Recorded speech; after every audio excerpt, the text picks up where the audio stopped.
Et nous recevons à présent notre invitée, Nicole Sanker, présidente de Aheria Polynetia et troisième vice-présidente à l'Assemblée de la Polynésie, bien que non inscrite. Bonsoir Nicole. Bonsoir Davidson et bonsoir à toute la Polynésie qui nous regarde ce soir. Merci pour l'invitation. Alors, le président Moïtai Bruderson n'a pas attendu pour faire appliquer ses orientations politiques en faveur d'un développement intrinsèque de la Polynésie avec d'éventuels partenariats internationaux. Qu'en pensez-vous? Oui, là on voit c'est le premier voyage officiel du président Moïtai Bruderson et je pense que, comme vous l'avez dit, c'est bien de pouvoir tisser des liens dans le Pacifique, mais comme vous l'avez dit aussi, la compétence évidemment ne nous appartient pas, appartient à l'État français et je crois que juste après la Corée, notre président se rendra sur Paris. Sur la composition du gouvernement Moïtai Bruderson, justement, Tevaiti Pomare était donc membre de Aheria Polynetia durant la campagne des territoriales, mais aujourd'hui, il n'est pas présenté comme membre de votre parti au sein du gouvernement. Pourquoi? Oui, parce qu'il n'y a aucun accord de gouvernement entre Aherea Polynetia et le Tavini Huiratira et nous savons que Tevaiti Pomare, qui est toujours Aherea Polynetia, a décidé d'accepter l'offre de Moïtai Bruderson de prendre un ministère, mais il l'a fait en son nom propre. Vous êtes troisième vice-présidente de l'Assemblée de la Polynésie. Les élus Tapura Huiratira ont dénoncé un rapprochement des non-inscrits avec la majorité. Est-ce que c'est le cas?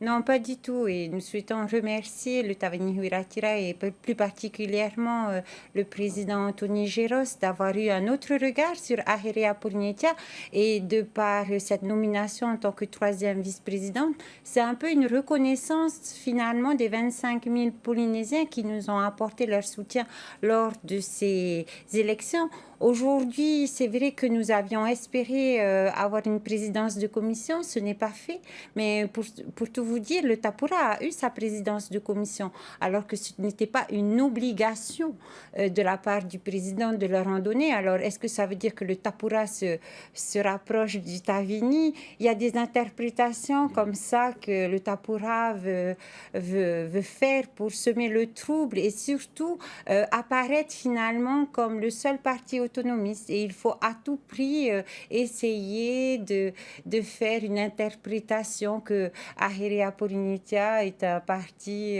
indépendantiste. Non, pas du tout. Nous sommes un parti autonomiste et nous comptons le démontrer lors de cette mandature. Et en tant que non-inscrit, vous disposiez de très peu de moyens pour travailler au sein de l'Assemblée. Comment vont se dérouler les 5 prochaines années au sein de l'institution? Alors, il est vrai que d'avoir obtenu la troisième vice-présidente nous permet d'avoir un double crédit collaborateur et ainsi de pouvoir garder notre juriste.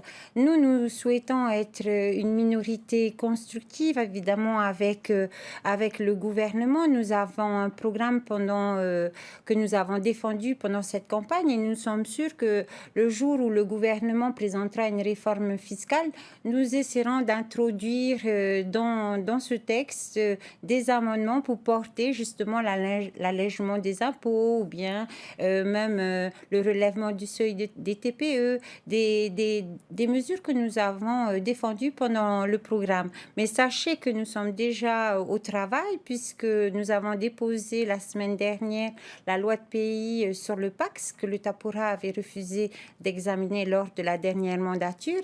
Et cette semaine, nous allons en déposer 2 autres aussi. Donc voilà, nous allons faire honneur à ces 25 000 Polynésiens qui nous ont choisis et nous allons pouvoir utiliser tous les outils à notre disposition avec très peu de moyens financiers, bien entendu. Mais vous savez, 5 ans, c'est long et pourquoi pas peut-être un jour remonter un groupe. Et durant la précédente mandature, vous aviez obtenu la création d'une commission d'enquête sur la gestion de la crise Covid. Cette commission est tombée lors du renouvellement de l'Assemblée. Avez-vous l'intention de recréer cette commission? En fait, elle n'est pas tombée. Nous avons commencé les travaux puisque nous avons pu auditionner plus de 78 personnes déjà. Nous avons fait un premier rapport.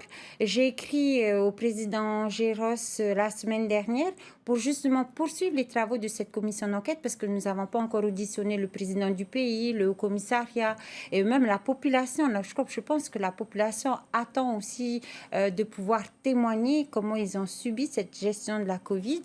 Et nous avons reçu reçu un accord de principe de M. Géros, de M. le Président Géros, et nous allons renouveler cette commission puisque beaucoup n'ont pas été renouvelés pour cette mandature, et donc on doit prendre des